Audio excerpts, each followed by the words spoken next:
Oh, fucking cunt. That's what I need. Yes. Back to base. New blueprint acquired. Fuck. Scared the shit out of me. Damn shark.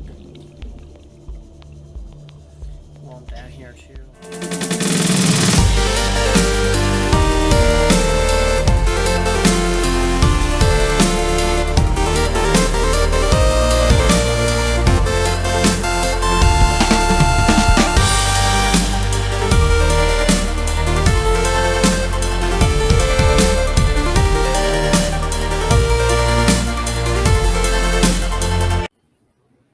Hello and welcome back to Game Boys, the gaming podcast featuring me, Mew Will, and my dad.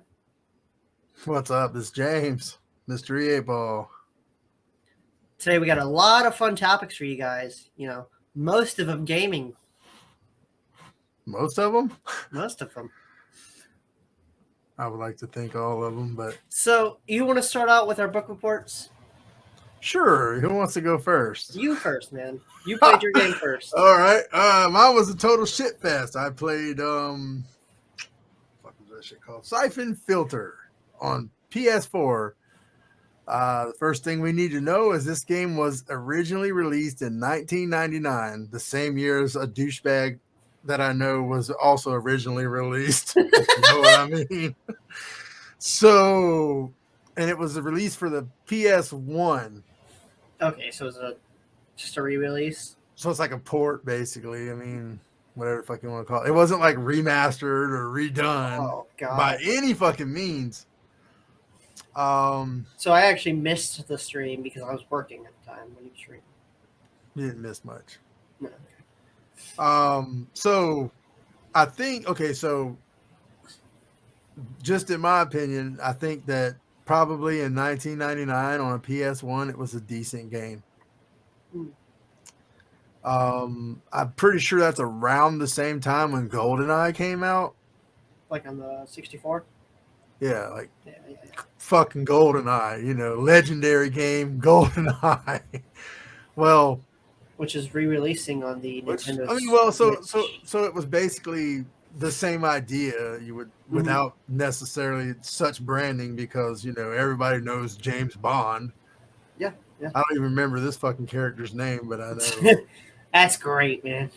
You know, yeah, I know. Good book report, right? No, but so the problems that we were facing, I think, mostly had everything to do with the fact that it was just a bad port or whatever you want to call it. Like, it didn't, like, the controls were shitty. Yeah, I could see that because I mean, which I'm thinking, even probably in PS1, it would have been shitty because every shooter you ever play, how do you shoot? What do you shoot with? the right trigger. The trigger. Well, the PS1 controller, and I had to look this shit up just to make sure I was right, had triggers on it. Yep. So when I first started playing this Syphon Filter game, Was it that they didn't have bumpers? I can't remember. they had both. They actually had both. Okay. But they didn't have the analog sticks. They had the D-pad. And one stick. No, they didn't have any sticks. Are you sure? Yes. That's what we're for. Okay. Then came the PS2 had them both. And then Okay, PS3 had them both.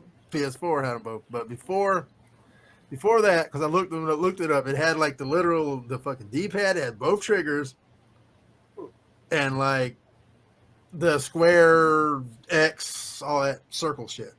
You think I'd be one of the people who would know this with how much like retro shit I'm into? I mean, I thought I knew it, but I just double checked to be sure, because I was thinking, well, maybe the PS1 just didn't have triggers. Because, okay, so the game does not hold your hand. Yeah. Which is good. I'm glad it wasn't over tutorial like a lot of fucking games. You spend the first 20 minutes playing a damn tutorial that means nothing. Well, this didn't have a tutorial at all. It went straight into the game. So when I first started playing, I couldn't figure out how to shoot for the life of me. I pulled the triggers, nothing happened. I pushed the X, thinking that's like the action button. No. It ended up being the fucking square. I guess it's the square. It's the one. I don't even have a controller near me, but it's the one to the left and above where the X, which I'm so Xbox that it's hard for me to. So In just the looking, place of the X on the Xbox, this is So- the button you had to hit to shoot. I just looked it up. Apparently, there was a later model of the PS controller that did come with the joysticks. Okay, that was a PS2/PS1. It Oh, was okay. usable both, but it didn't come out until the PS2 controller existed. Okay, that makes sense. I didn't read that far into it. It just said a later model. Yeah, Okay.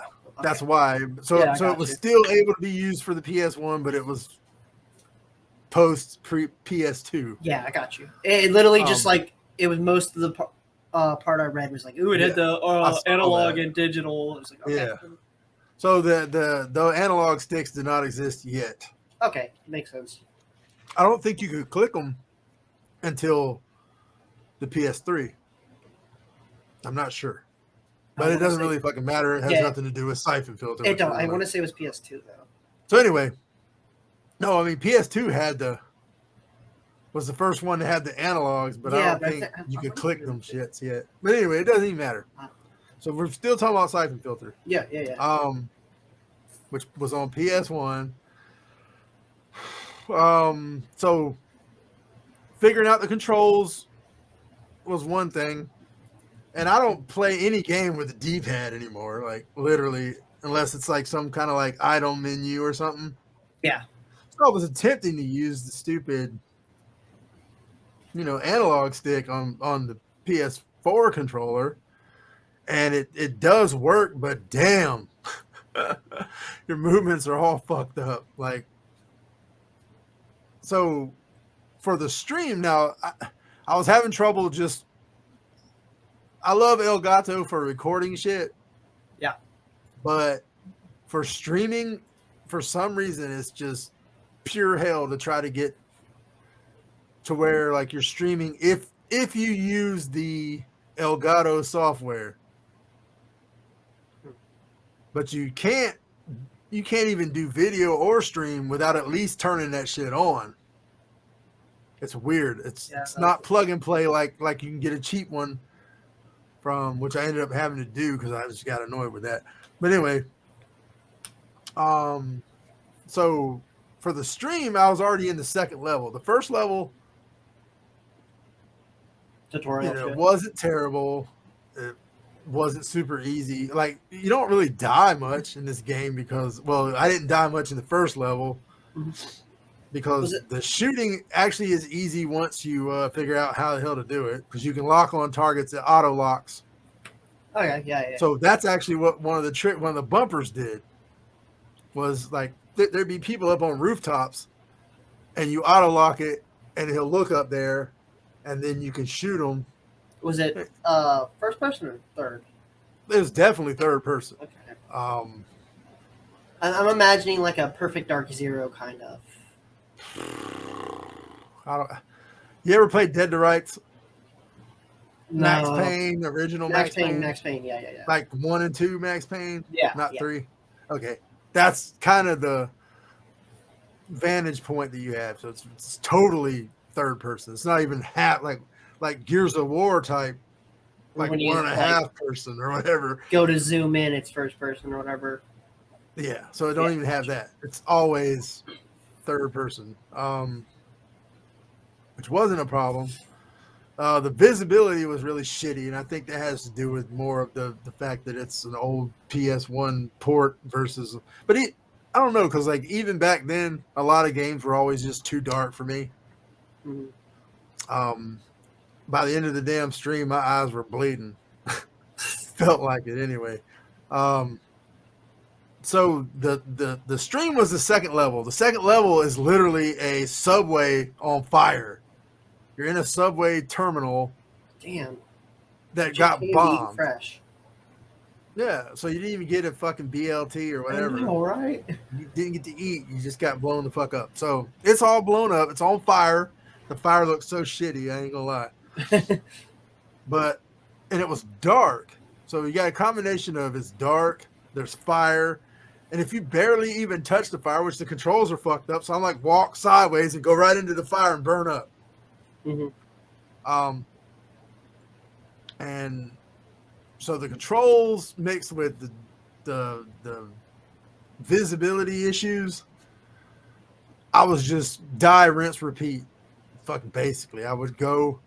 Oh yeah, because I just realized you couldn't even like look side to side, could you? No, you can't pan your view and shit. No, matter of fact, you had to turn like I was turning like this, and there was a part where you jump on top of one of the subway cars, Mm-hmm. and you have to jump. You have to like reach to a ledge and pull yourself up to that ledge, and then you look for another ledge, and you can't see shit.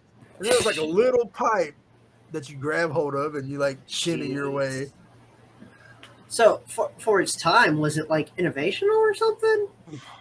I mean, according to what I've heard Mm-hmm. and the things I've seen, people loved it in 1999.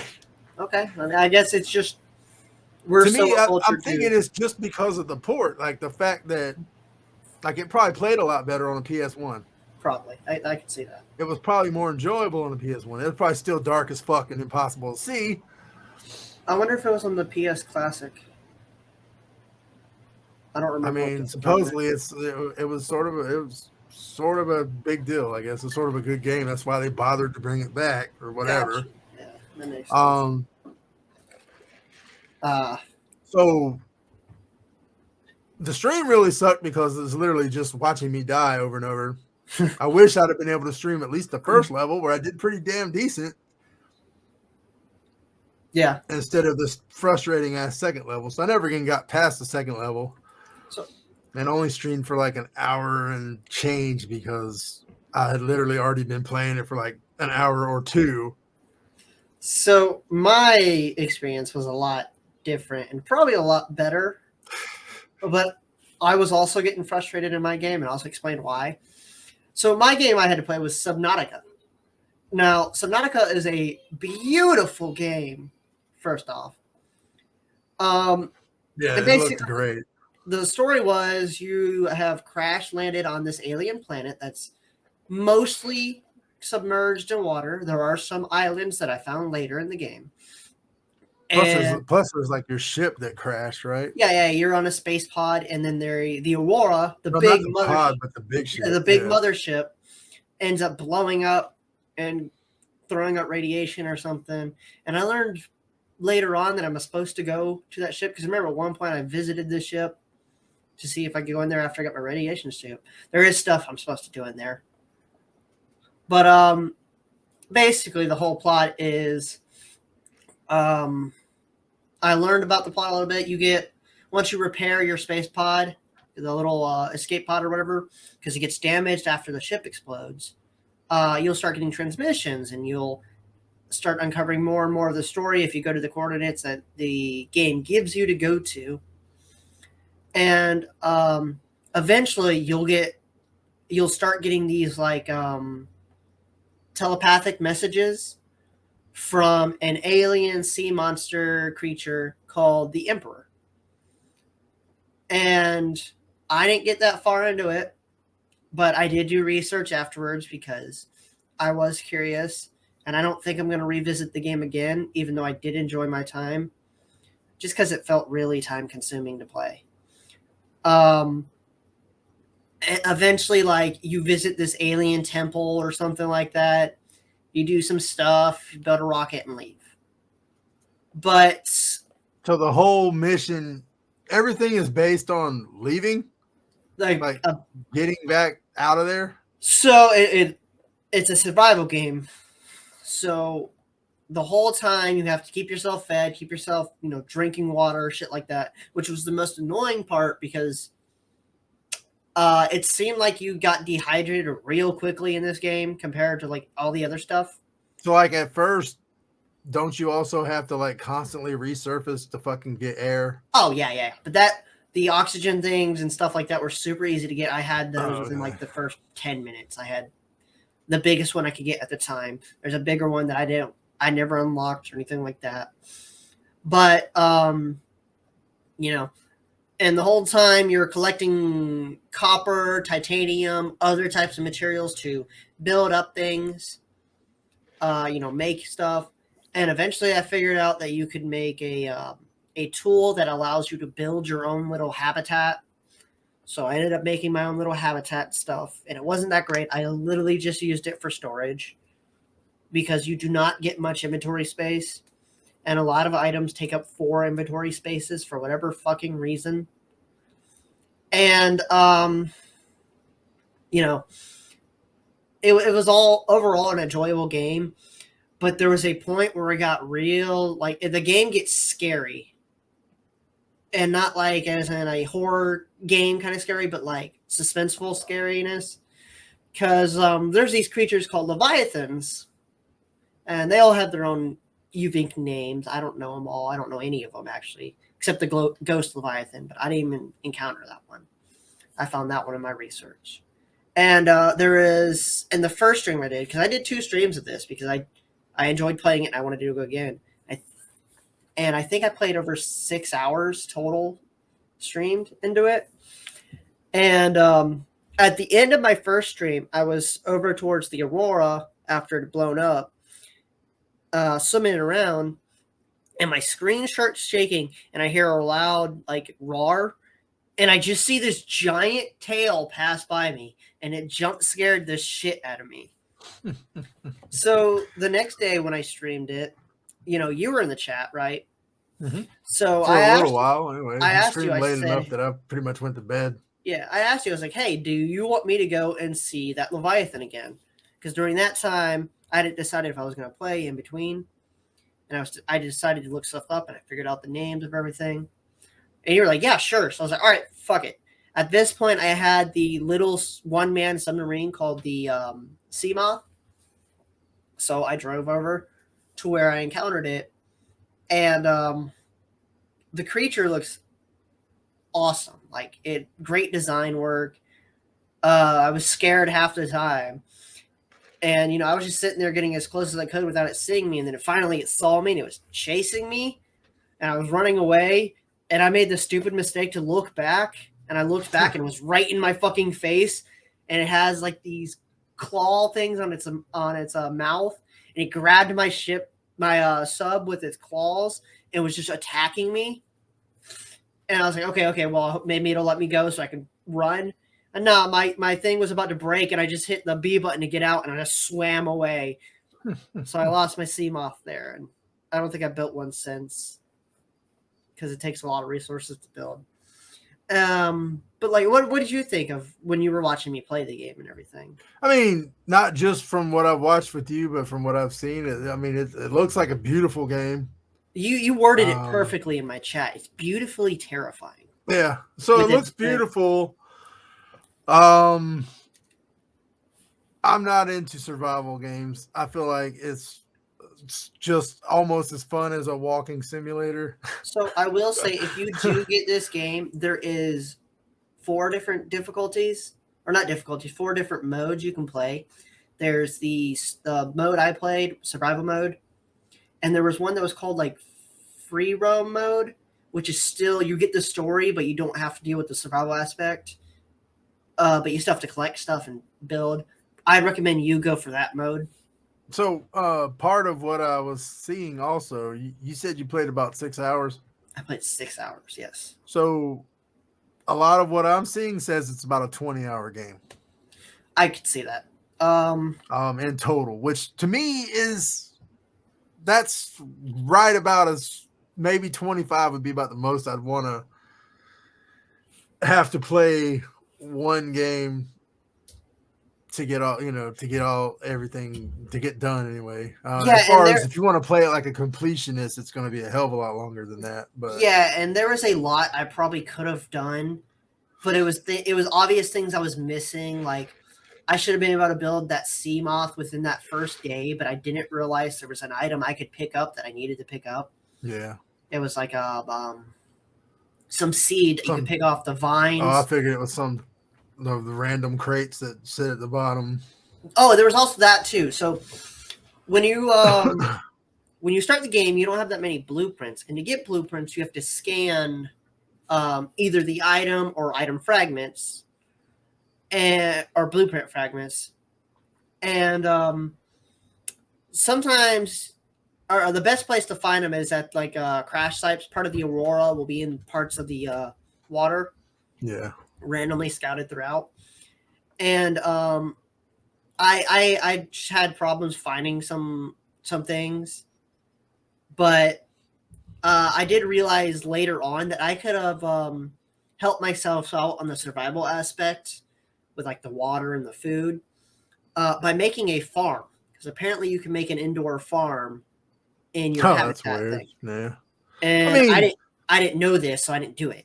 well, it's kind of a good thing that you didn't know it, because to me, if you're just going to do the research and figure out exactly how to play the game, then you just took away the whole like Yeah, discovery on your own. Like, you know, there was like a few things I looked up because I was like, I like looked it up just because I was wanting to see there was things I what looked it up, is and you're going to be playing, because I didn't there really know what Subnautica really was. I looked up after looking for a while. Like I actually tried and I couldn't figure it out. There's a laser cutter thing you can cut open doors and stuff with. Well, to make one, you needed diamonds, and I could not find diamonds for the life of me. So I looked it up, and I still didn't understand where they were. On my second stream, after I ended, I actually ended up finding some on my way back to my base, because I went and did something after I stopped streaming real quick, and I found some in a cave on one of the islands. And in Subnautica, the map is always the same when you spawn in, but you will spawn in a different location along with the Aurora. Yeah. So the map's always the same, but you might spawn in a whole different biome than I spawned in if you play it. Oh, like your pod landed somewhere else? Yes, yes. And the Aurora will always be in front of you. So if you spawn, I think there's a volcano biome. If you spawn in the volcano biome, the Aurora will spawn there too. Yeah. So that was interesting. I found that later out when I was playing in the creative mode, just to see what other things there were to talk about. There's different Leviathans, like I said. There's and the whole thing is you're mostly supposed to outsmart them, but I guess later on in the game you get like a power mech kind of outfit that you can defeat them with. Mostly, what I was hearing was basically you just don't really, which is exactly what would be another turnoff for me, is that you're not supposed to confront the big bad shit. You're supposed to outsmart them and run away, or get away. So that's another reason why I'm not a big fan of survival games. I don't even like survival horror for the same exact reason, because you should not in a video game have to choose between fight or flight. Yeah, I agree. It's a video game. You should have the ability to handle whatever's in front of you. It's just a matter of being good enough at the game to do it. Like, yeah. Overall, though, I think it was an enjoyable experience. So I was going to ask, but you kind of already answered. What's up? I was going to ask if you would consider it playlist, stay list, or never play again.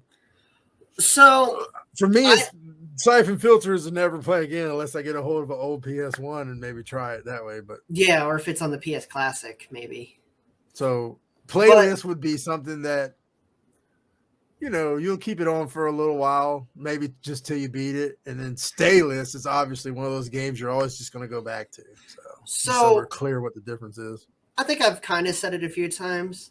You said it once that I did enjoy playing it. I don't think in the near future I'll play it. I know there's some like expansions and stuff coming out, but I've also spoiled the ending for myself because I did want to do the research afterwards to see how it was, and I wasn't entirely sure if I wanted to go back and play it. So at the moment, it's probably, I'll say it's on the playlist, but not immediate play. Immediate. Yeah. I mean, you played 6 out of 20 hours. But I didn't get that far in the story wise. Yeah. Because I didn't know what the hell I was doing. But now, if I do go back, I would probably spend a lot of time doing like the things like farming and stuff like that. Because my biggest, more than 20 hours if you literally try to do as much of everything as you can. My biggest pet peeve was having to go and hunt down the fish for because there's one fish called a bladder fish that gives you water, and I was just tired. I was tired of looking for that specific fish every time I dehydrated. Every fish gives you a little bit of water when you eat them, but the bladder fish specifically gives you distilled water. Is there anything in there that maybe something you could craft or whatever that would maybe ping things onto your map? Yeah. So I learned in my research and stuff like that. I watched someone do some modded playthroughs and stuff like that, but I know this is not a modded item. It's what they call the scanner room. And the scanner room will literally highlight materials and stuff like that you need to find on your screen. It's kind of overpowered, if you ask me. So I would probably work on that, but I don't think I have all the blueprints for it. Kind of sounds very useful, man. It's very useful. Versus just going around blindly hoping you find a puffer fish or whatever the hell you said the thing was. There were also supposedly bladder these things. Fish. There were also supposedly these things called time capsules that I never ran into, and those can literally hold. It seems like any item in the game, so you could open it up, and you could get like the submarine or something like that just for free, and you automatically get the blueprint if you pick up the item. So, oh, that's cool. Yeah. Again, that's just more and more discovery, basically. Yeah. And like I said, I did beginning the diamond for the laser cutter. So in those wrecks I was talking about, I get the laser cutter and I cut the doors open and go search in there. And there's probably more blueprints and stuff that I missed. Yeah. Because I couldn't find the diamonds for it. So so definitely mine's a never play again, and yours is a playlist but not stay list, and not immediate necessarily on the playlist. Which if I was going to put something playlist, I'd want to go back to it sooner rather than later, just so I remember everything and how to do everything. I will say if I do play it again, I'm probably not streaming it. Yeah. Just because I'm trying to concentrate on the game like this, where I have to watch out for fucking leviathans and what were those sharks called? The stalkers, which was like a type of like swordfish kind of looking shark. It just was hard to look back and forth between chat and the game. Yeah, I think one of the things about streaming, and it's something I have trouble with because I think you're okay if you're not constantly checking the chat, but when you get chances, just try to catch up with the chat, if that makes sense.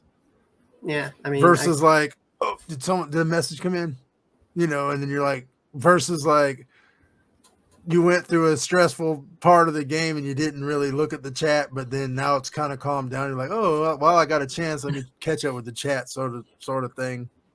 I'm just kind of upset that I went to go see the Leviathan and you didn't even comment on it after you're the one who talked me into going and seeing it again. I said sure when you went to go get it, but yeah, you got to understand too. I was yeah, I know. I was literally, I shouldn't even have still been up.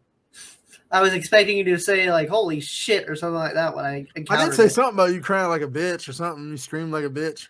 Oh, I did. You did not. Then I never went it through, but I definitely did. I was like, oh shit. Once it grabbed my ship and I started running away. Yeah, I said something like that in there. I don't know. You must not have sent it because I think sure was the last thing you said. I think it was before that, actually, is when you've come across something else and you were hollering about it. Oh, yeah, probably. I know those sand sharks are annoying. So, yeah, I don't know. I thought that... Also, in total, I died 4 times through a 6-hour game. Or 6-hour play. Yeah. So that's not bad. That's not bad. I for my game, I didn't die much in the first level. I think I maybe died once. I think I fell off down a hole. I fell down an elevator shaft because I didn't see the button that you push to pull the elevator up. Well, and I never got. Well, no, I never. Well, okay, so it killed me or failed me because I accidentally killed one of the good guys. I will also say that, and that was it. 2 of the times I died, I went in with none of my items, and I was like, okay, if I die here, that's fine. I was literally just trying to scan some blueprints. But I made up for it because I died 1,000 fucking times. in the second level, like, okay, so there was one part I didn't tell you about this. There was one part in the subway where you already can't see and already can't move You get without running into some fire. There's an asshole with a grenade that just throws them at you. Oh, great. And, you know, like modern games, they kind of give you an idea of where this grenade landed and where it's located. It's like Call of Duty where the grenade seems to chase you uphill and all everywhere you go. So it was sort of the same idea, and I just kept dying from that asshole throwing a damn grenade. And I tried to kill him from far away just so I could see where the grenade landed. And sometimes I would just see that and then die later. Yeah. So this might be kind of a dumb question because I feel like you've already gone through how bad it was. If you had to rate it from 1 to 10, what would you rate it? The PS, like the one version I played. That's what we're basing off. Yeah. Man. Maybe like a 3. I would give Subnautica like an 8, 8.5. I'd give Syphon Filter a 3. Just, I don't know, because I really can't. I don't feel like it was just me. I feel like it was literally because the game was just that damn like bad of a port. But I think if I played it in 1999, it would have probably gotten a lot better.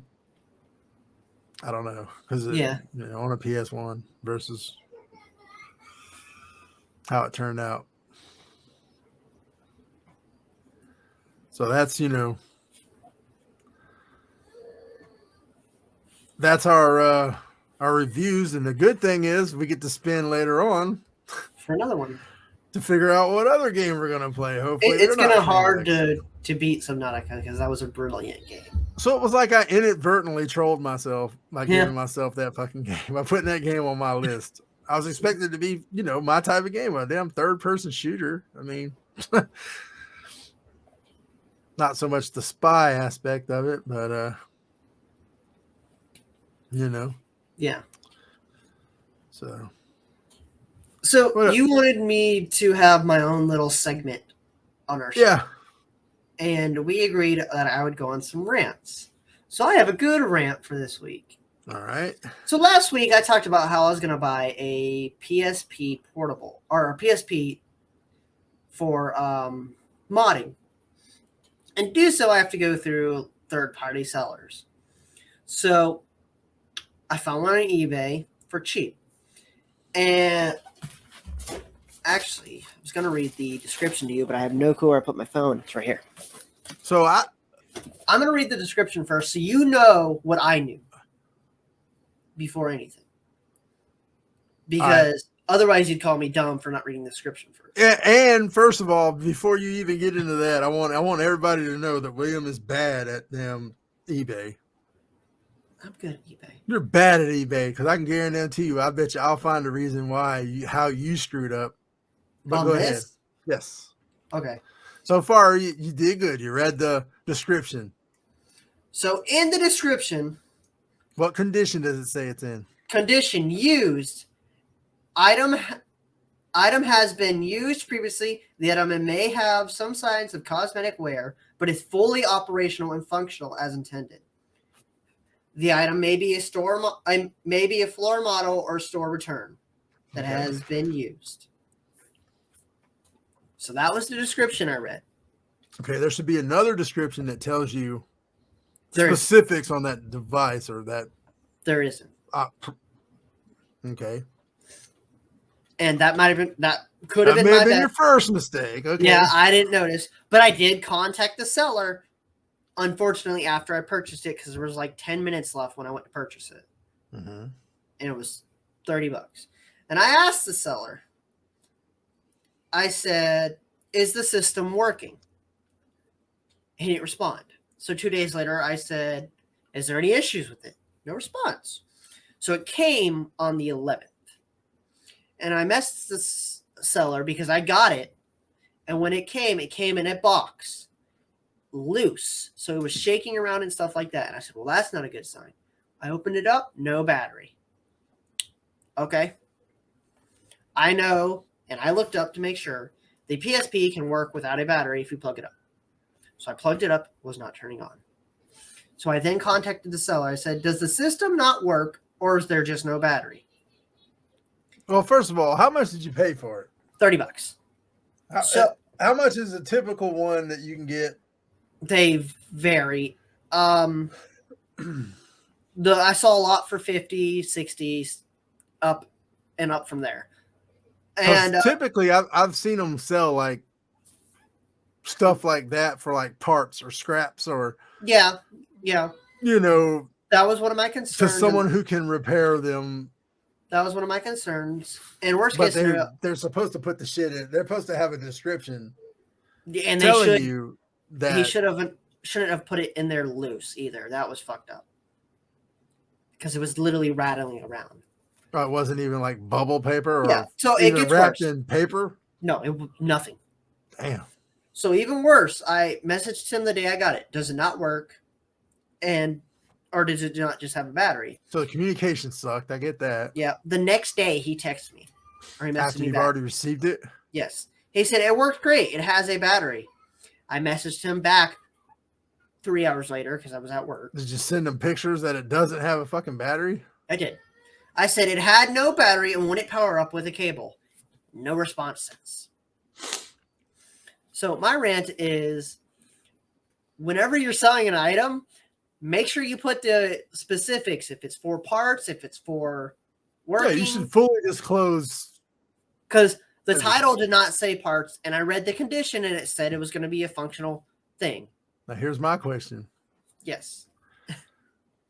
Every seller has a little star and like good. a number. He was good. 100%. How good? He was 100.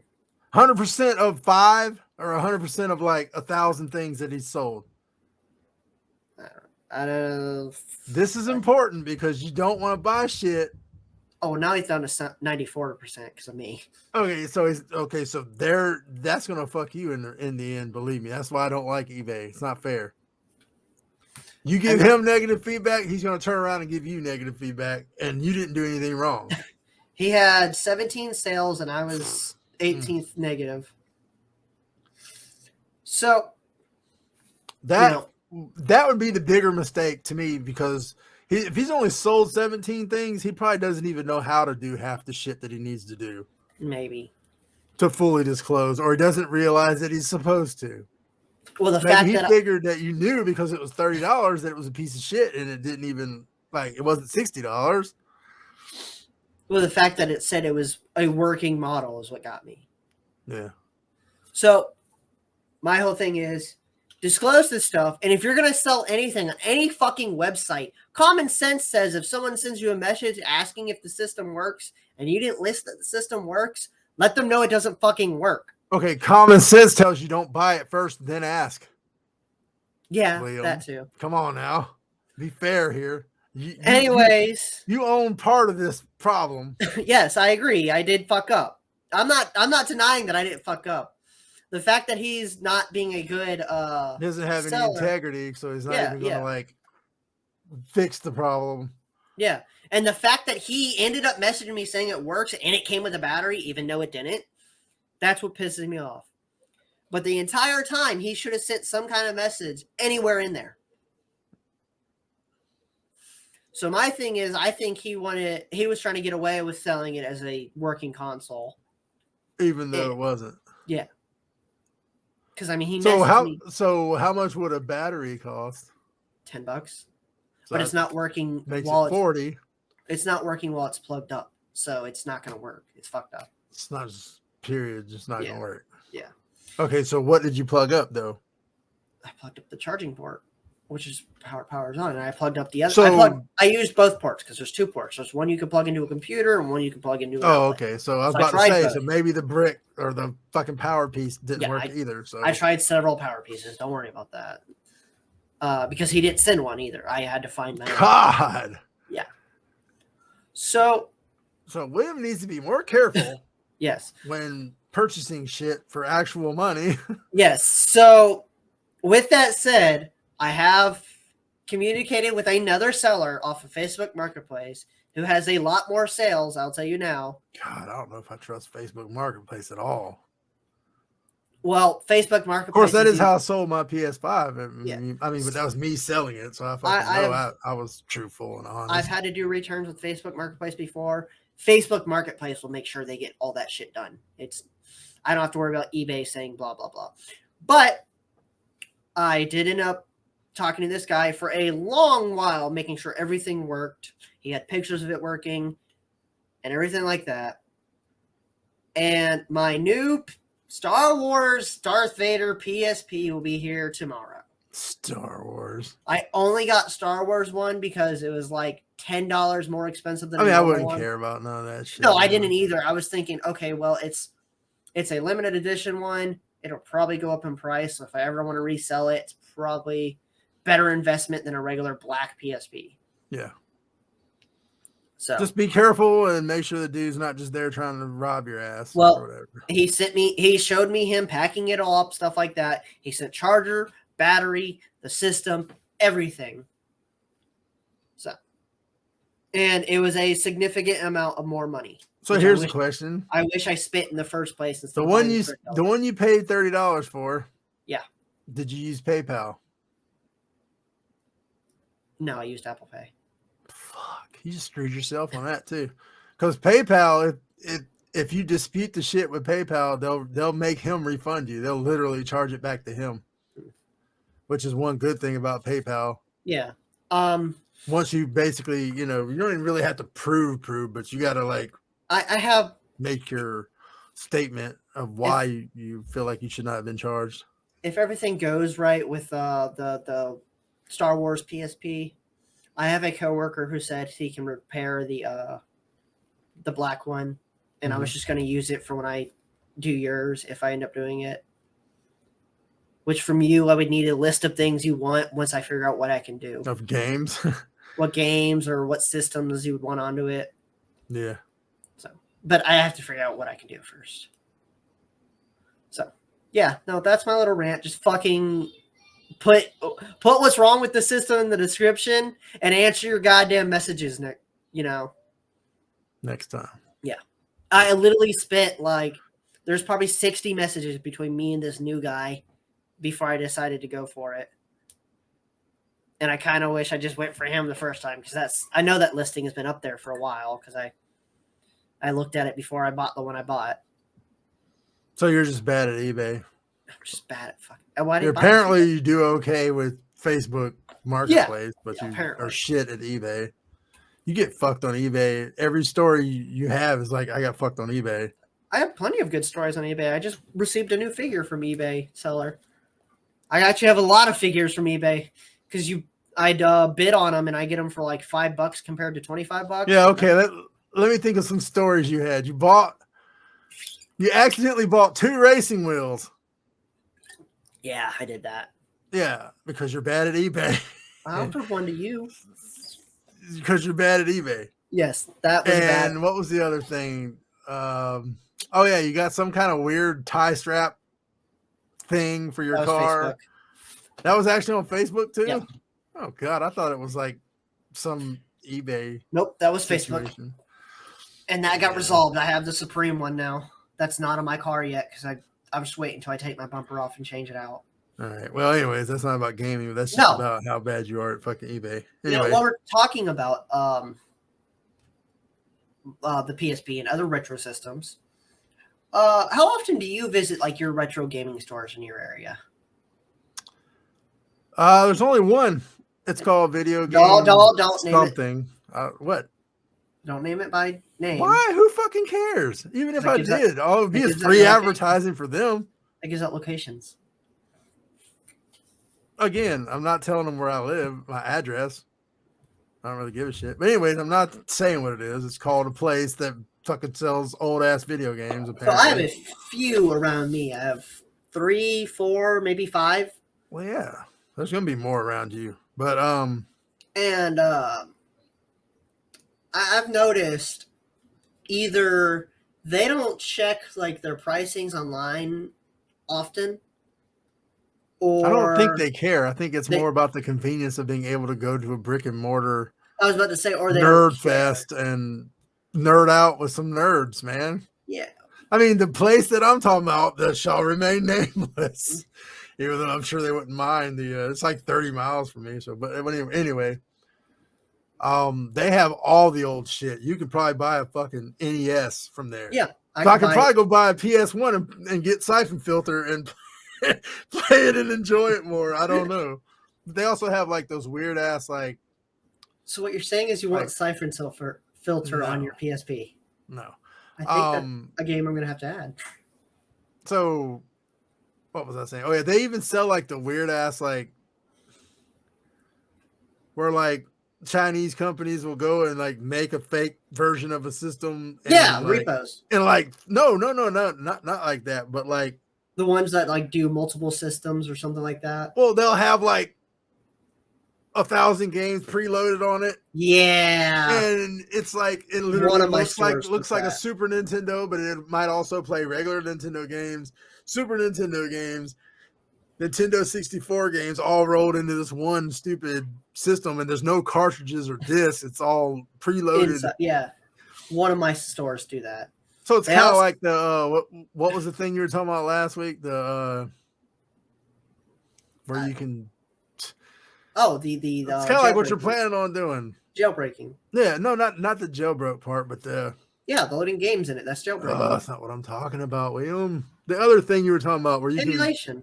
Emulation. There we go. Yeah. That's what I'm talking about. So it's kind of like that. Like it's like an emulator, really, is all it is, but they make it even look like the old system and shit. So, like I said, I have about 4 or 5 around me, and I've noticed that about all but maybe one also have some other kind of gimmick in their store. So like the one now just opened up an arcade in their store, and the other one is also a like the other kind of gaming, like card game shop or board game shop too. And I was just wondering if that's because like is retro video game sales not that profitable or something? I'd imagine it's sort of a niche market. Like maybe young people typically don't want the retro shit. They want the whatever the newest, most modern, up to date thing. Yeah, it's the old fuckers like me that like want to reminisce about playing old ass shit that is not even like me. or not even like of the younger people's time. Like, and yesterday, me and my wife went to one, and I noticed they were selling like reproduction games. Reproductive games. Wow.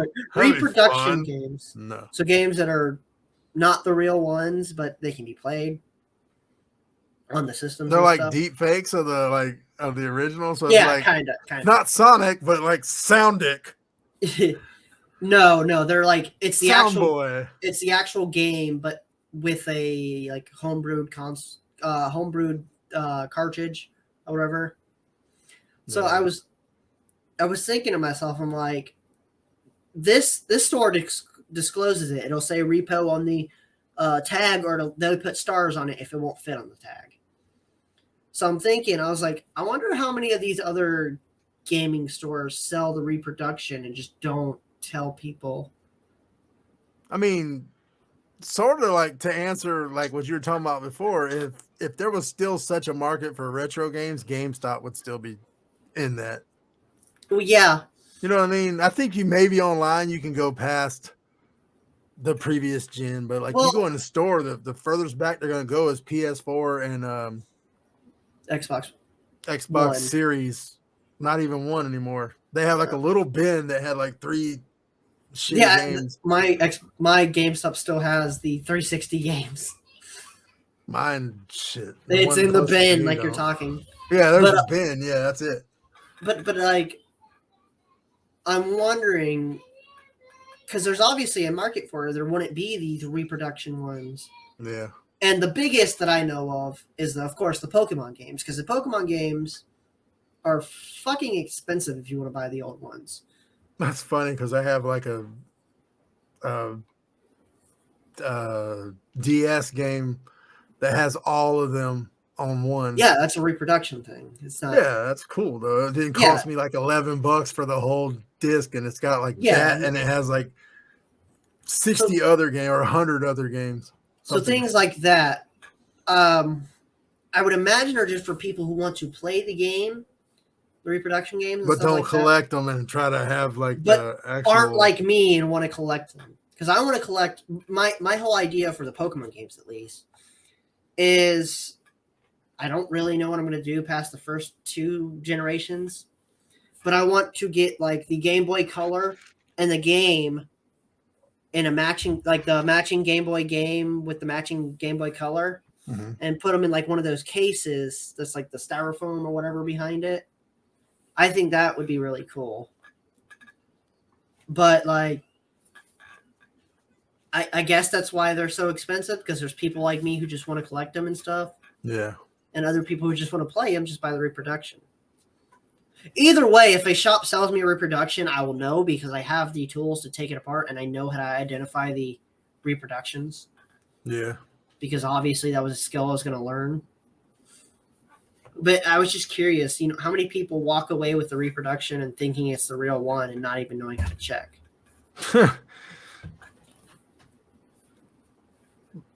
I think most people know. Like, I would think most people I know, would. obviously, there was no game that came out that had 90 fucking games on it. Yeah. I would think. It wasn't like this weird collection that came out. I would assume anyone like me who's a collector would check. They would. Well, if you're a true collector, then like, there's not like. No, I'm saying they would check the repo. They would know, like, this Pokemon Emerald for $30 is obviously either a really good deal or it's a repo. Yeah. Although I will say they had one of the Game Boy Pokemon games still sealed in box for about $550. He said it actually just went up in price. It was like $400 like a few weeks ago, and now it's up to $500.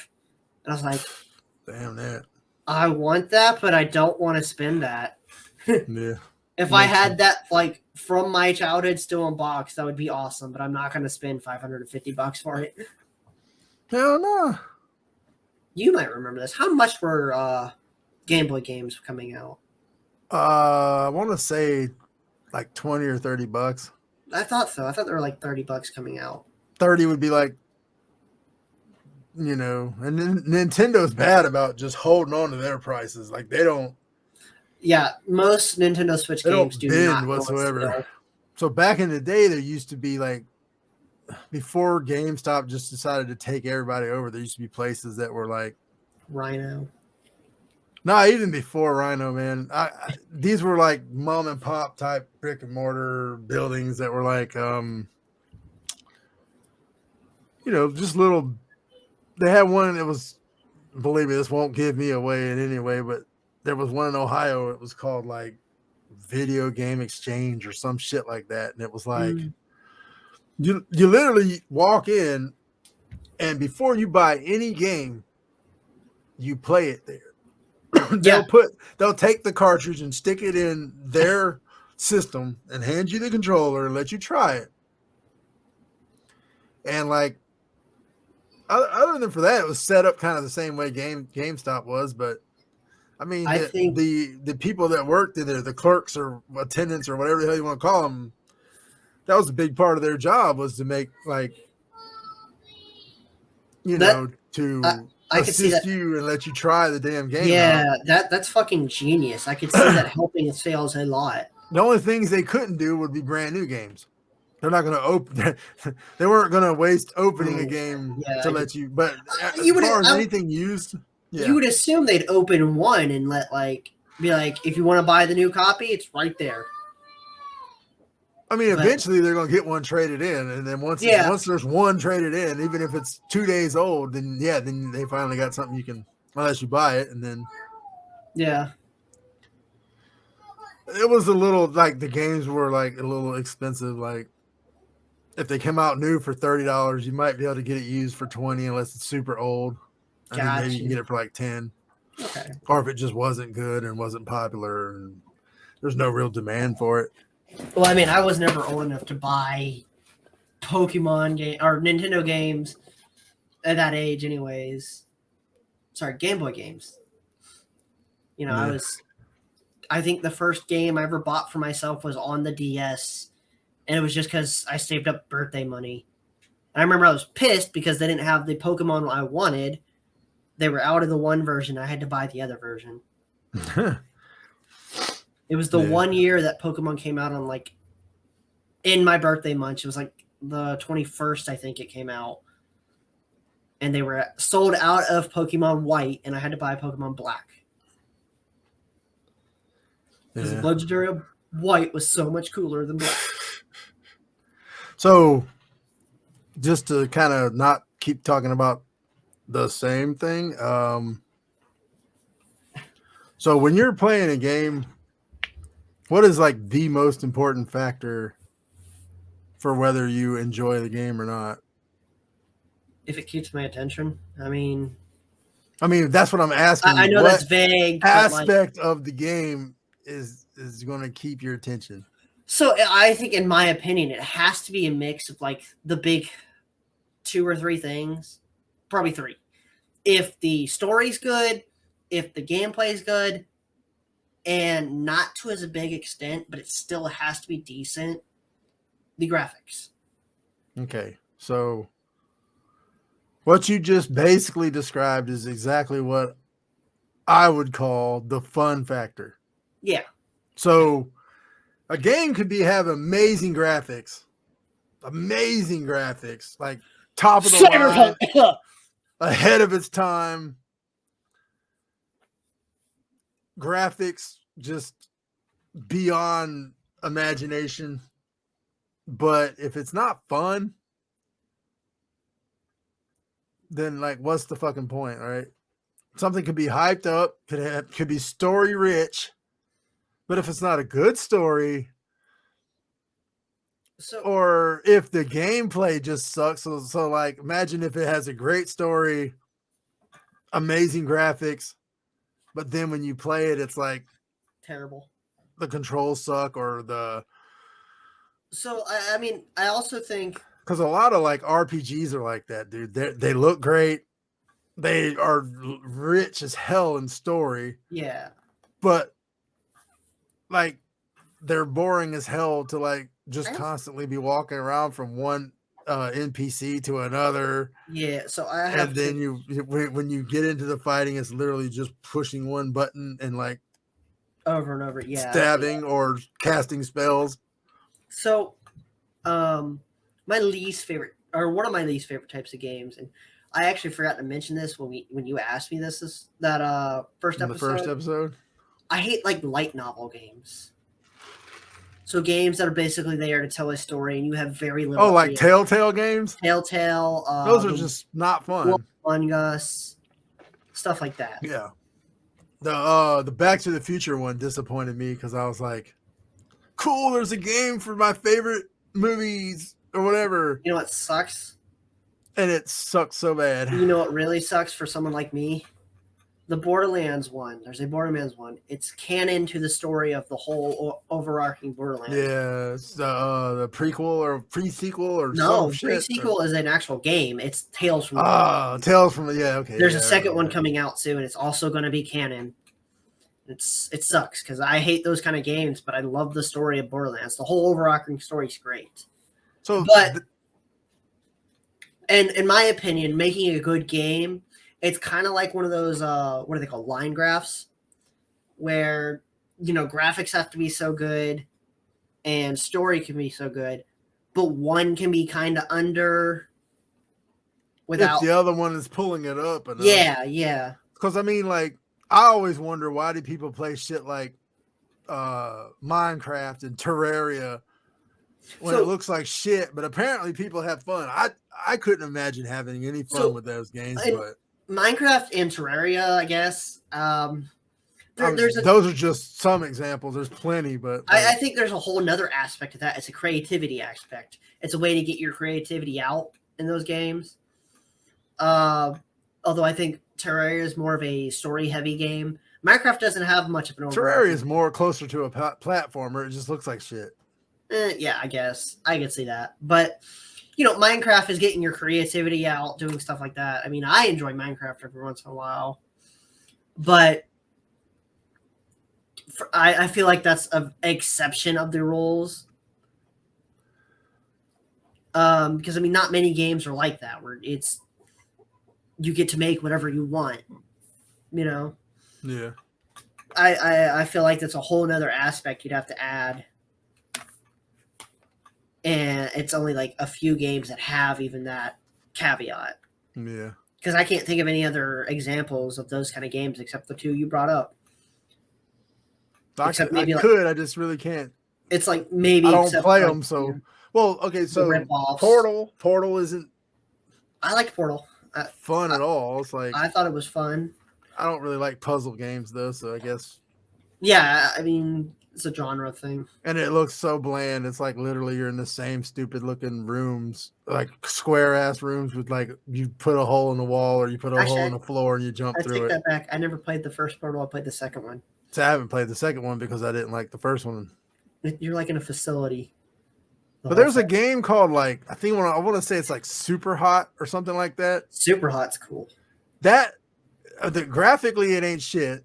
So but it's such a unique like. I want to stop you. Super Hot is amazing in VR.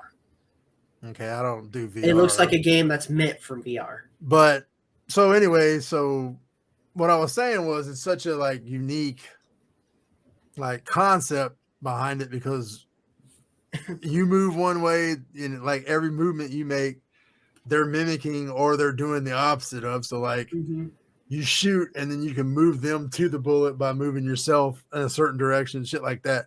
So that made it cool. And it almost makes you overlook the fact that there's like literally no graphics. Yeah, that's the gameplay, you know. Yeah. Which even with that, it still got old really fast. Like some games only want the 1 or 2 play because I mean the company gets paid either way, right? Yeah. Well, I mean, I didn't pay anything for it. It was on Game Pass. You know what I mean. So which brings me to sort of like my next topic here. What are some of the best games you played on Game Pass, at least to this point? Man, that's a hard one because I don't usually keep track of what's on Game Pass and what I own. All right, well then I'll go. I mean, I played the hell out of Forza. That's on Game Pass. Forza which? The Horizon ones? Yeah, Horizon. I was about to say the other ones aren't that fun for me. It's like I think it was Forza Horizon 4. Forza Horizon 5 is the new one. That one, the current one. Amazing. Yeah, they also released a Hot Wheels expansion pack. But 4 was also a lot of fun. The very first Forza Horizon, I think, was in Colorado, and it was really cool. It was like revolutionary, considering what Forza usually does is the realistic shit versus the arcade. And if I'm going to play a racing game, I'd prefer arcade. I also downloaded like all of the Need for Speeds that were on the Game Pass because 9 times out of most of the Need for Speeds are really good, but a lot I of didn't like Carbon at all. Carbon was terrible. What's the other one? Hot Pursuit I didn't like too much. And the new Most Wanted I hated. I like the new Most Wanted. It was mostly because it took the old one's name, and I thought it was going to be the old one, and it wasn't. It was nothing like the old one. But the problem with the old one was like, if you honestly went back and looked at it, it's one color. That's fine. I enjoyed the old one. That was kind of like aggravating because it was literally like shades of gray. Other than your car is usually some shiny ass blue or whatever color you wanted. It's what is it called? Pre-title, preset. Prefix is midnight, so it's supposed to be a dark game. Well, all right. So some of the games that I played that I'm sure some of these you'll agree with that are on Game Pass. You don't necessarily have to have played them on Game Pass, but they're still at least currently on Game Pass, or at least they were when I played them. There was a game called Max and the Curse of Brotherhood. Mm-hmm. Never heard of it. It's really cool, a unique idea. It's like it's probably for like all ages because it's a kid. It's like, animated looking kid, and he gets pissed off at his brother and he wishes he'd go away. So then he gets like swept away by like bad guys or whatever, and he has to go out and What a twist. find them. But what's the actual twist of it is what, like, it's kind of like a platformer, but the twist is that you use these like markers to like draw. Oh, okay. It's kind of like I don't remember which Mario it was, but there was a Mario on the Like Wii Paper U. Mario or whatever. No, there was a Mario on the Wii U where you could draw platforms to jump on. But you can only draw certain things. It's not, you don't draw the platforms. Like you'll draw like. Oh, is it like Scribblenauts? No, well, I don't know, but you'll draw like a vine that you can swing from. Okay. To traverse the map. So it's got a little bit of puzzle problem solving sort of stuff, and it was really neat, and it was a lot of fun. It was way better than I expected. I just played it just for the hell of it because it looked kind of cool. Titanfall 2. Oh yeah, Titanfall's great. So both of them. I didn't like the first Titanfall because it had no story. Well, technically it did have a story, but the story was supposedly played out in the multiplayer maps, which is stupid. The second one had an amazing story. You got to control several different little mechs and shit. And it was just a whole lot of fun. It's basically, what is it? First person shooter, I guess. Yeah. It's a real fun game. And it's a lot of fun. The multiplayer is not bad either. It's just, it gets dry really fast. Plus they have bots mixed in with the I hated that. The real players, and like the bots were easy to kill, and then you suddenly got a real guy. I never played the story mode, but I did play the hell out of that multiplayer for a while because I did enjoy. I enjoyed how the game felt. Check out the story. All right. It's not like your typical boring military shooter. The smart pistol. It's more sci-fi than. And there's even like a level where you do some time traveling, which is very cool. And it's kind of like the way Zelda is, where like. No, I'm saying because like you have to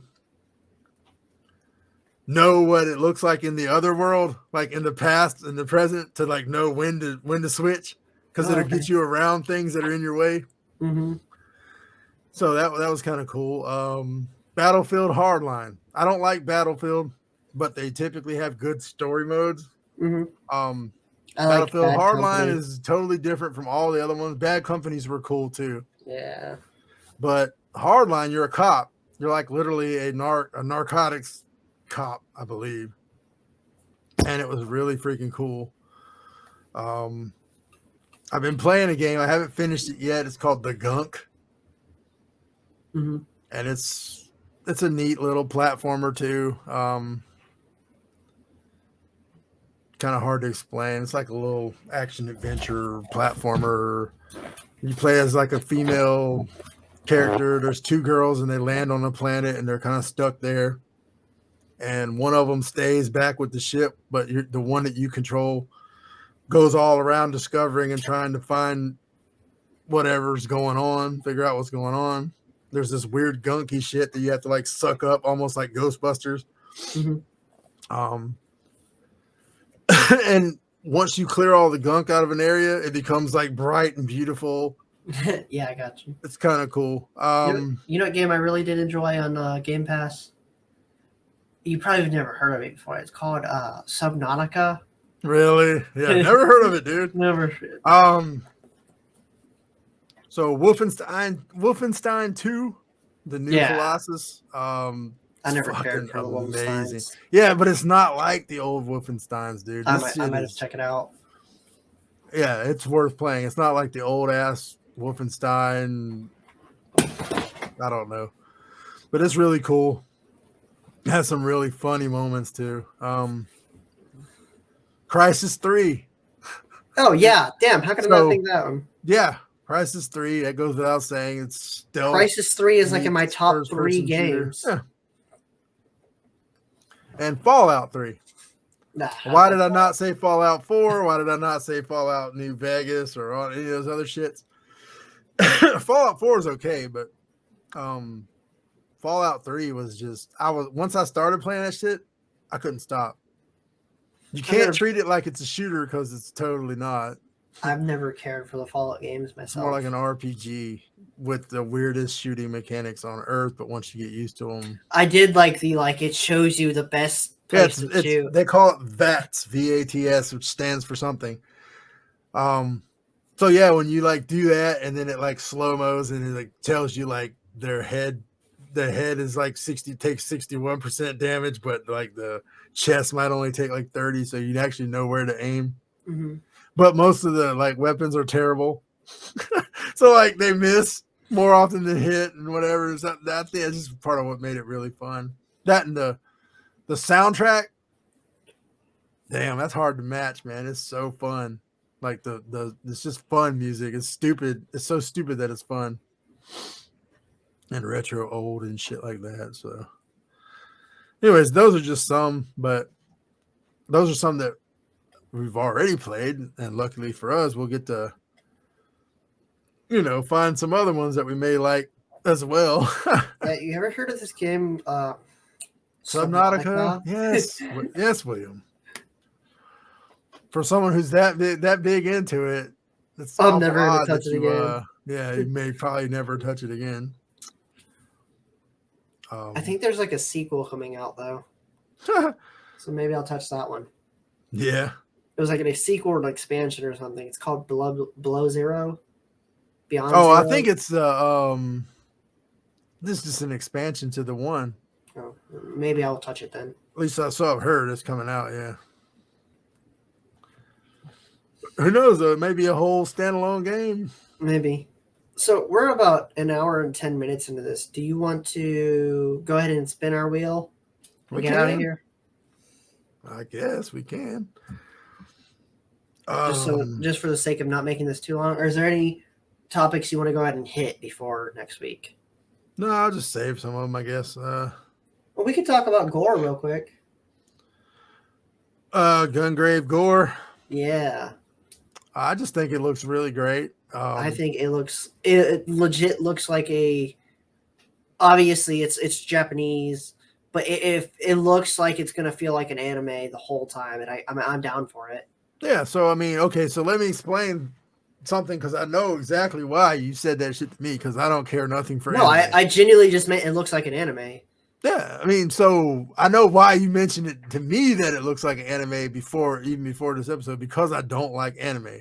I think you just think that. That's not exactly what I was going for. Okay, so, but there's a difference between like what would be a fun video game versus what would be fun just to sit there and watch. Mm-hmm.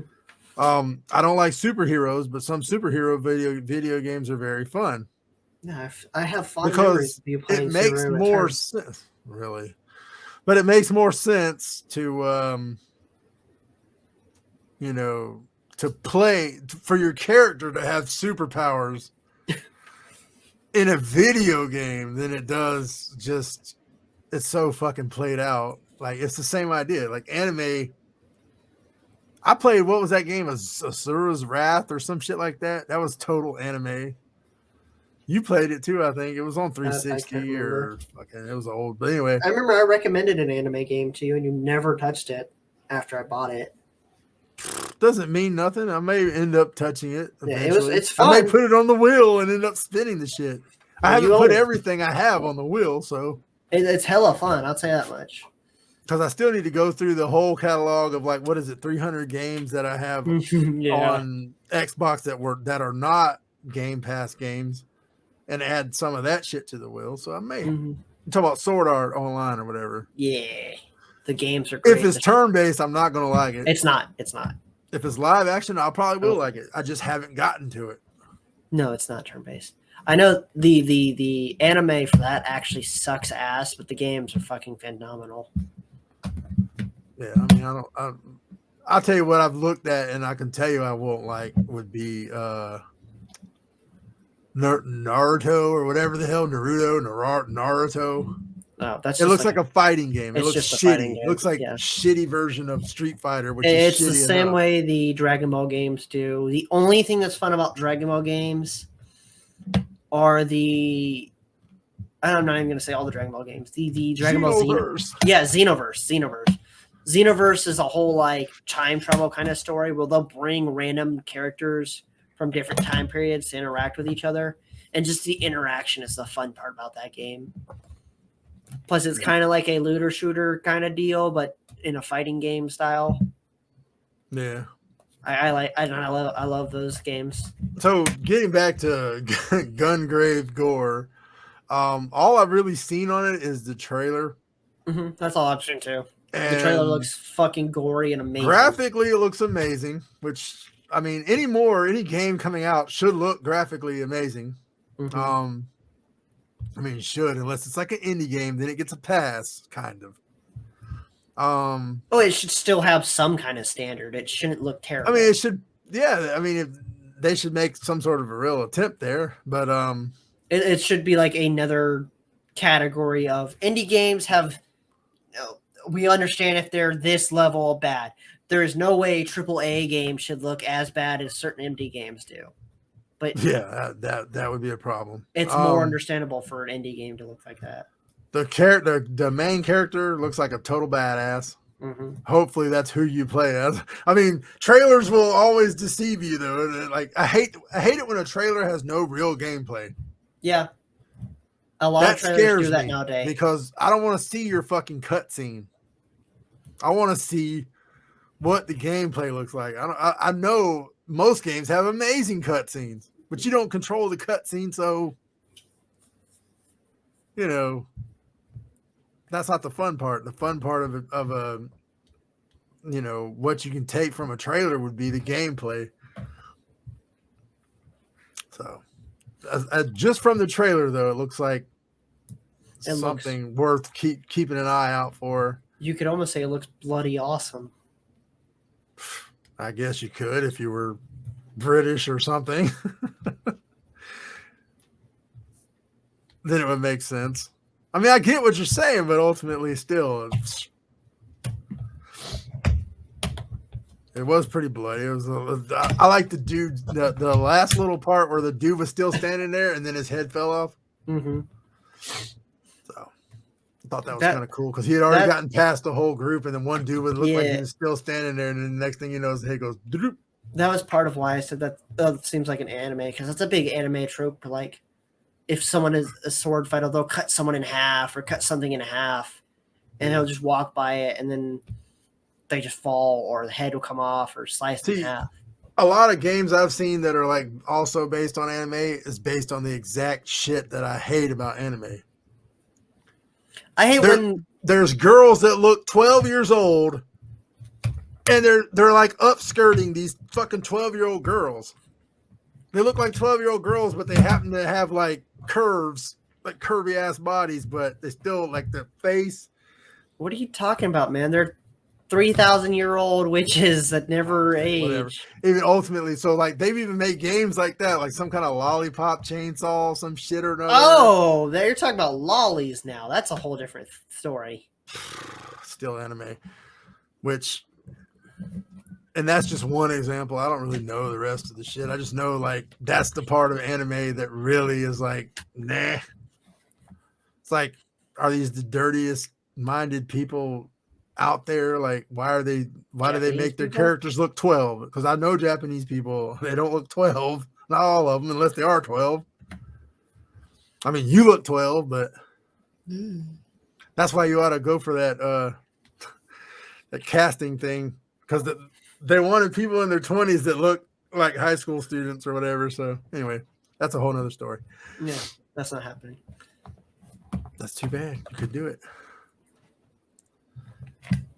You get paid to be a fake high school student. So anyway, yeah, we'll go ahead and get to the wheel here. They're ready. Let me pull it up here, and then I'll share screen.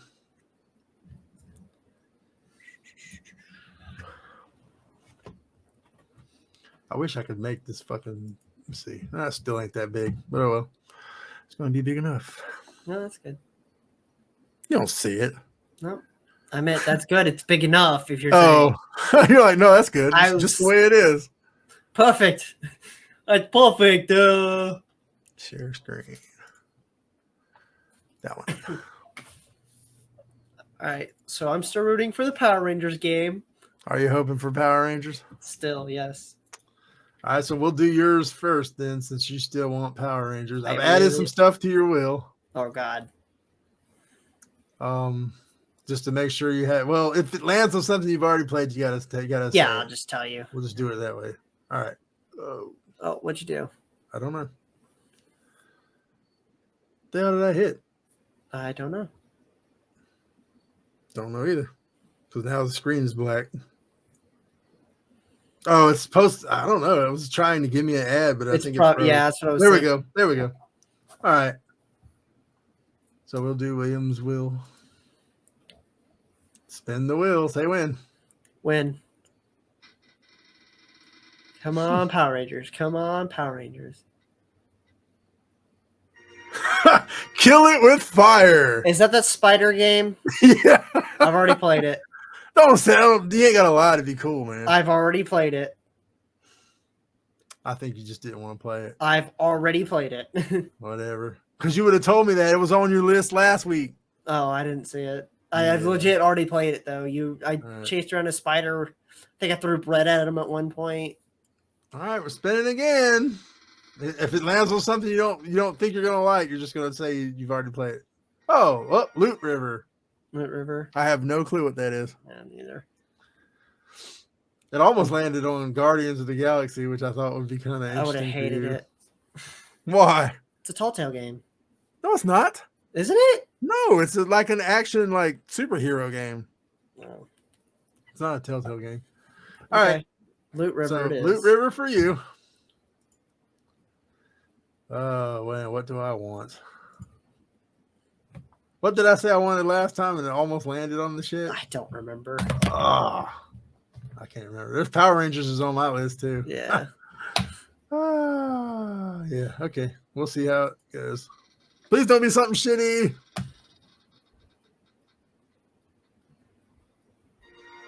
Narco Terror. Narco Terror for PS4 again. I'm back on the PS4, so I'll be streaming that shit in there in the house. So I got Lust River. You got Narco Terror. Narco Terror. Should we look up and see what these games are about? Like read the summary? Yeah, just real quick before we get off here, if you can pull them up fast enough. I'll pull up Narco Terror while you Loot River summary. let me just quit sharing my screen here first. All right. So summary is explore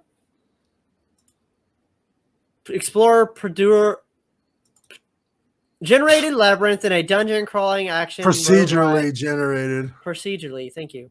Roguelike that combines tense real-time combat with spiritual block shifting, side blocks of ancient ruins, fight bestial abominations, loot, explore, level up, strategize, cast powerful spells, die, and wake up anew.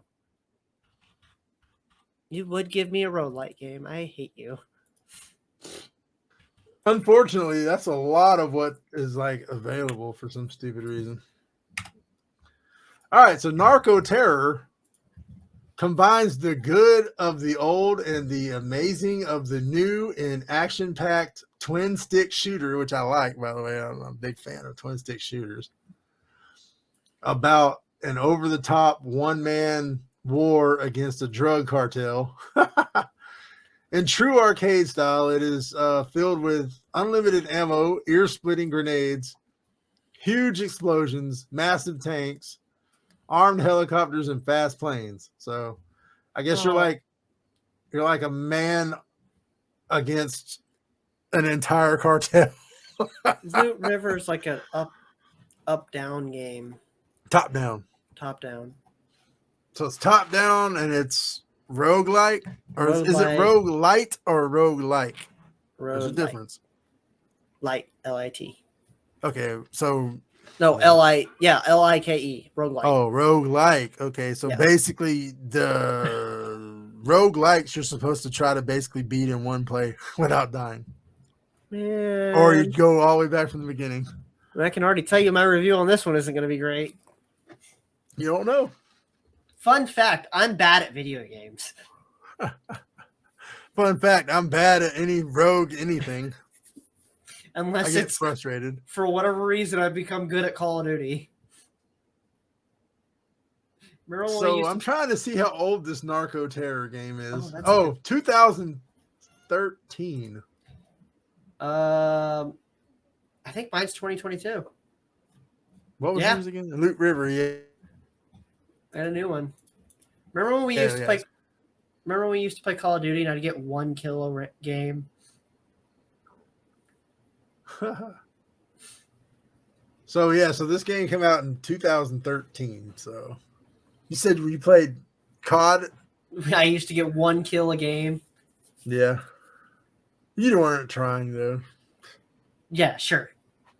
No, I really don't think you were trying. Like you could accidentally. I played with a dude that didn't even know how to aim down sight, and he would occasionally get more than 1 or 2 kills. I honestly think just my reactions have gotten faster since then. Well, that and you've gotten older and know what the hell you're doing, I guess. Yeah, I mean, I was 12 at the time. Yeah. So that's cool. Narco Terror and Loot River. So all right, so we have been. Hold on. So when do you think you'll be? It's probably going to be Friday at 9 EST or Friday 10 at 9. EST. Maybe 8 EST if I can. Yeah, if it's 8, I'll actually be able to watch some because I work. Predominantly, anytime I'm going to stream, it's going to be on Friday or Saturday. So last week I streamed on Tuesday, so I'm going to shoot for Tuesday again. That way, if I like it, I may stream also on Wednesday. But I usually get on. I'll try to stream around 7. Mm-hmm. I don't expect a lot of people to drop in and watch that because I've never even heard of the game. I've never heard of it until I saw it on the list and I just added it. So there's a couple videos I want to look at. Let's see them on here. So what's your Twitch? You can catch me at all that twitch.tv/Mr. 8 Ball MRE8BALL, just as it says on the screen. Yes. And you can catch me at twitch.tv/MewWill, one word. And there's 2 W's in a row. Yes. 2 W's, 2 L's. And we have been the Game Boys Podcast. We will catch you next week. See you in the next one.